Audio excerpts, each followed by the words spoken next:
وای چې په سفر کې سنت کول شتا او کنا.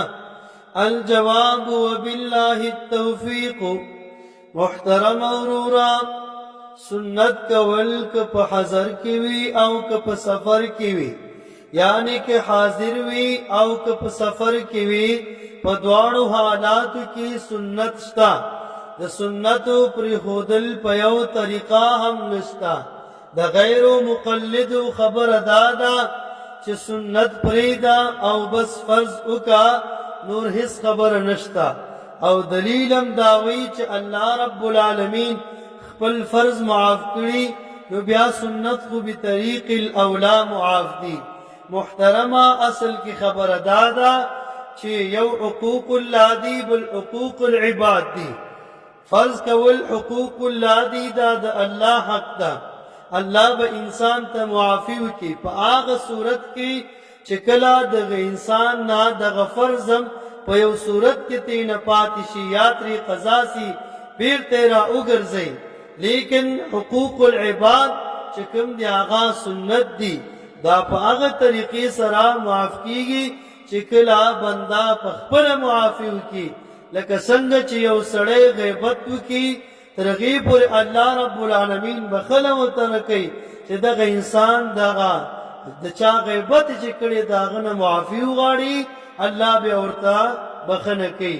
نو محترمه سنت کول هغه که په کور کې وي یعنی په خپل ځای کې وي او که په سفر کې وي، په دواړو صورتونو کې ده. دویمه خبردار د اکثر وخت اوس دا ډریوران یا گاډو والا ورختاوي تا ته وی چې بس فرض وکنو گاډي د نزي.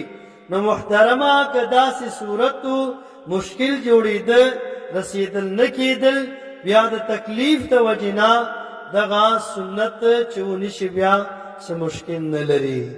حواله ده الفتاوى الهنديه اول جل او صفحه یوصلو نهدش. فتاوی فریدیه اول جل او صفحه 588.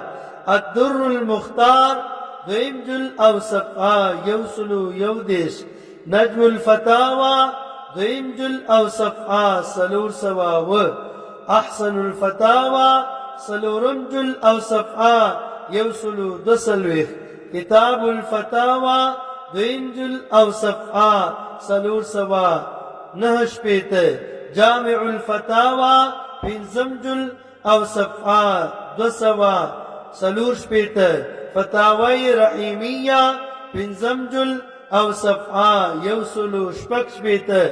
فتاوی عالمگیریه اول جل او صفحه 98.